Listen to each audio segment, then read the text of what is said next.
policies and procedures to get trained, because half of the IT staff out there doesn't know security either. What do you think on that? So are you saying that the self-assessment is a good chance to trick your organization into training your people? I think it's a good way, if a C-level is open to it, to actually bring in some help. So. I could see that. Yeah. If there's no other way. I mean, seriously, I mean, if your organization doesn't give a crap about training your people, and they're like, well, you'll just figure it out in the audit. Yeah, but that's the target demographic for PCI's intended. Well, but think about it though. There's training and then there's training. You know, sitting there for an hour in front of a horrifying PowerPoint presentation that's been shoved into Adobe Captivate doesn't turn my frickin' crank. I'm not going to learn from that because it's not real. Whatever. There's awesome. Yeah. I mean, that's a good point. You learn it. I've seen PCI where C-levels won't listen to their IT staff, but they'll listen to the QSA that comes in and makes the recommendations to secure their systems. Yep. Anybody written a QSA test? Don't remember that big that graphic. I mean, no one's stealing credit card data anymore anyhow because the street price dropped to nearly worthless. So we sucked so bad that we don't have to get attacked anymore. I can't talk about breaches that I may or may not know about, but yeah, not so much this year. I was being sarcastic. Okay. Next. Oh, wow. Hello. It's hard to tell when you are. Hi. All right. Before we hear your awesome commentary, which I am looking forward to, if you're here for, say, the 5 o'clock talk or the 5:20 talk, neither of those are going to be in here. So instead of wandering down to the Q&A room, we will continue this here because this is kind of interesting. And I know it's nowhere near as sexy as some things, although this really does hammer the crap out of us. But please forgive any member of this panel who runs out cross-legged because they have to pee because people made us drink beer. That said, you are going to provide an amazing question and or comment for us, so please do. I have 2 points I wanted to bring up for discussion. One is I just went through PCI Level 1, the audit part. We're working on our ROC right now, so this is pretty topical for me. And the first thing is I'm designing I've got my list of compliance activities. I'm trying to map them to my controls. And we're a 2-person security team, so I'm the junior. This is my problem. What of the general compliance activities should I really be focusing on to do real security instead of bullshit paperwork? Because I really don't want to do that, and I know I have to do a certain percentage of it, but really, what do you guys feel as QSAs or as experienced persons would bring the most value to an organization? So you're a retailer? We are a phone company. Phone company? We're an IVR company. Okay. So do you have point of sale or no? No, we process IVR calls, so it passes through. We don't ever store. Yeah, okay. I think any answer without us knowing your environment would be a flippant really answer. thing. In general, though, we did a mapping of security controls to efficacy. I call them PCI's chosen few. And the efficacy of many of them are in the toilet. But one thing I will say is, in general, right now, for attackers beyond just casual ones, anything that gives you more visibility, see things sooner, prompt and agile response, anything that fuels an OODA loop of observe, orient, decide, act. This is kind of the visible ops mantra I referred to earlier.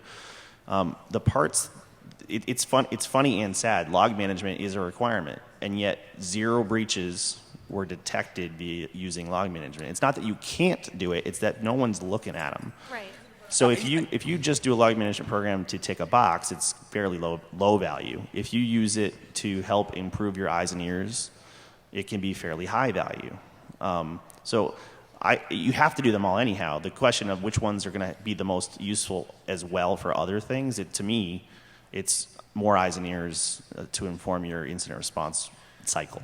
If you want some evidence-based approach, this is from our study. And it shows you threat actions. So we can't describe your particular threat landscape to you, but we can say in general, here are large likelihood threat actions. Now, map that to various controls. There's also a report by TrustWave. If you're in Europe, 7safe in the UK has issued a report. But these are also great places to go and look for data. And so what I'm basically telling you is what you do is you do real evidence-based risk management. Well, let me throw in one thing real quick. Yeah. Just real quick. I was just going to say, I don't think there's anything in PCI that's just complete BS. Seriously. I mean, there's variations, there's ways to do it, and so forth. But, I mean, you look through your 12 areas, you got to have policy. You got to have some encryption. You got to have firewalls. I mean, whether or not it's the exact language and the exact implementation, and I mean, again, I'm not going to get into that. It's a semantic debate. But that is a baseline. If you don't have any of those things to begin with, you've already got a problem. Checking the boxes and then going, okay, now what really gets us to the point of security is probably the best approach. But if you've got massive gaps, if you know you have no IDS, if you know you don't have any sort of code review or QA process, if you know you don't have any monitoring capabilities, as Josh just said, you've already got issues, right? So, I mean, go ahead and use it as a starting point, right? Well, but hang on. We've got this weird kind of problem. Are you trying to be compliant or are you trying to be secure? See, I have to do compliance to get my budget. Right. I have to do compliance to make my CEO happy. So- I have to do compliance to get everyone to listen to me. So what? But I so, want to be secure. So my natural advice to you is do InfoSec right. Go through all of those basics. I mean, just take the dirty dozen alone and just run them down and do them right. Because if you're doing them even vaguely correctly, and you've got a QSA that doesn't have their head crammed firmly up their ass, you're going to get through. That's sort of step one. Step two says, if you want to be really pedantic about it, you be specifically compliant with each and every and only requirements. So you run down that list of, what is it, 200, I'm not a QSA, 280 something? 256? Yep. Whatever. Run down that list and make sure that you've got a chunk of evidence that you can set down right next to it and say, all right, here's the requirement, here's the response, here's the requirement, here's the response, and just run down the list. Then, regardless of how pedantic your QSA is, you've got all of the answers sitting there in front of you. If you do the second way, you're probably not going to be any more measurably secure than you are today. You're just more measurably compliant. But you know, this is my usual rant, and I'm sorry that it's my usual rant, and everyone's all heard it before, but if we just do even, you know, who wants to live in a minimum code standard house, really? I'd like my house to not be made out of bubblegum and chewing crap and things that some guy who was paid by the house to do the tile work, you know, like, just do it right. Look at it. Look at the organization. Look at the InfoSec part of it. That's actually a lead-in as something that you have ownership in, that you have pride in, and do the fucking job right. Okay. So Alex had to pee really bad, so I'm going to make his point, and I should have made it earlier. The attack density is the language he uses, but the attack density you'll see from the Spider Labs reports are here. They're really useful because a couple concrete pieces of advice we tend to give. Everybody thinks you should patch faster because you want to measure the mean time to patch, and yet their data showed that 0 of the breaches last year involved a patchable vulnerability. So we were putting a lot of energy into something that wasn't attacked or exploited very often. Conversely, look at number 2 there, which is SQL injection.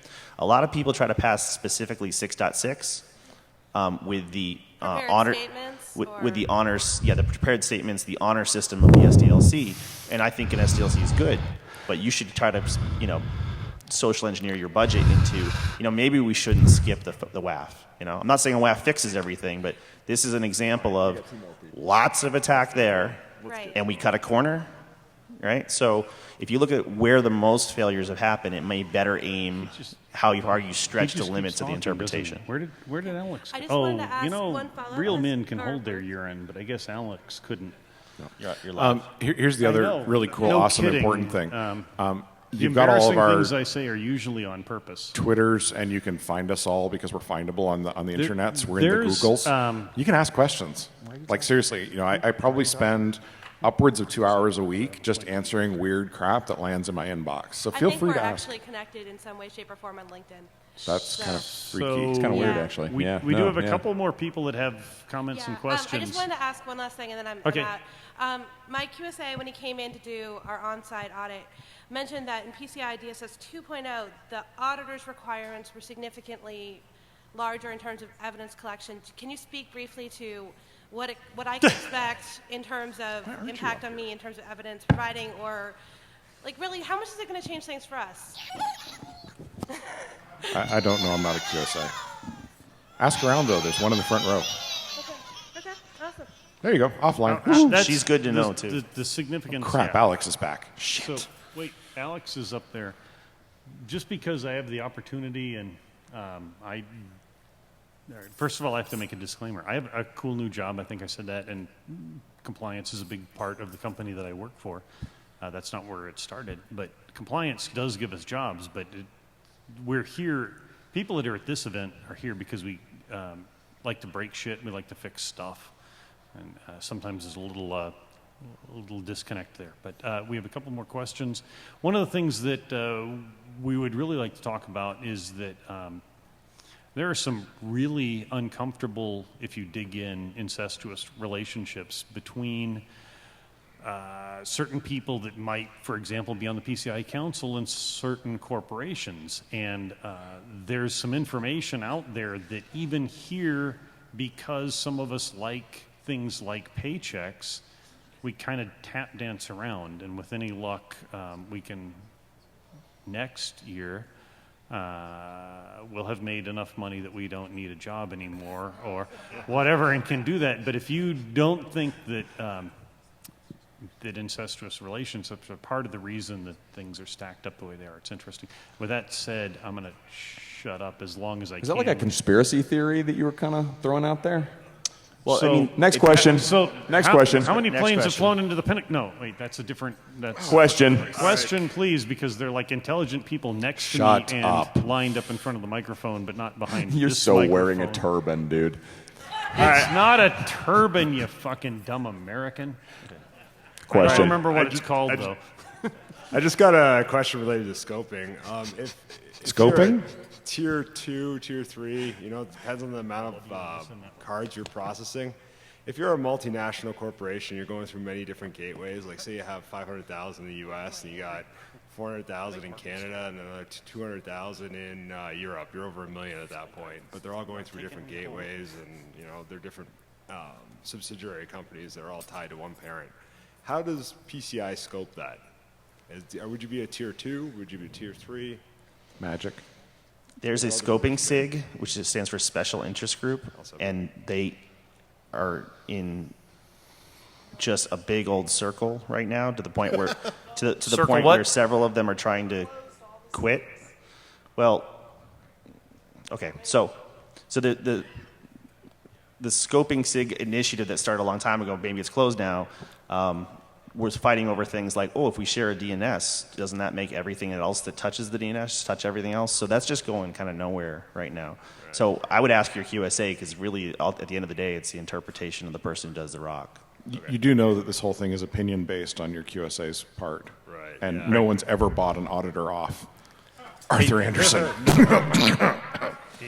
And again, bottom line, if you get an incident, there's no way you're going to be like, oh yeah, they were compliant, but they had an incident. You know, That's just not going to Shaq happen. didn't make one of his best points that I think is his best points. He says, you know, you should interview your QSA, because if you have to do this thing, you might as well make some good use out of it. Right. So, you know, Yeah, find a risk-based QSA. Somebody, seriously, if a you QSA want that somebody who's understands cheap and risk. fly by night, you can get that. And if you want somebody who's going to actually help you, you can get that too. That would be a QSA who's doing their job correctly.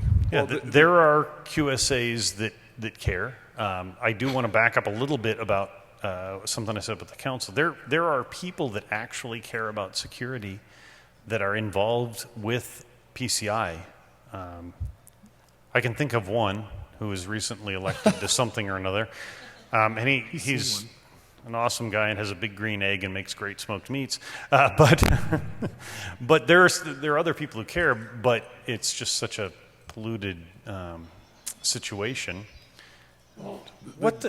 There were like 5 angry birds and a pig. Martin stole them. Martin stole them all, actually. Martin had No, we're children. doing a bum rush. Everybody who needs to or who wants to go hear Martin do his network security podcast, if you would just kind of like jump on him and Right. seize our Angry Birds back, would be And really appreciated. completely shifting gears for just about 15 seconds. Two more guys. And we're going to get to these guys, but just in case you're not aware of this, if you think I'm wearing this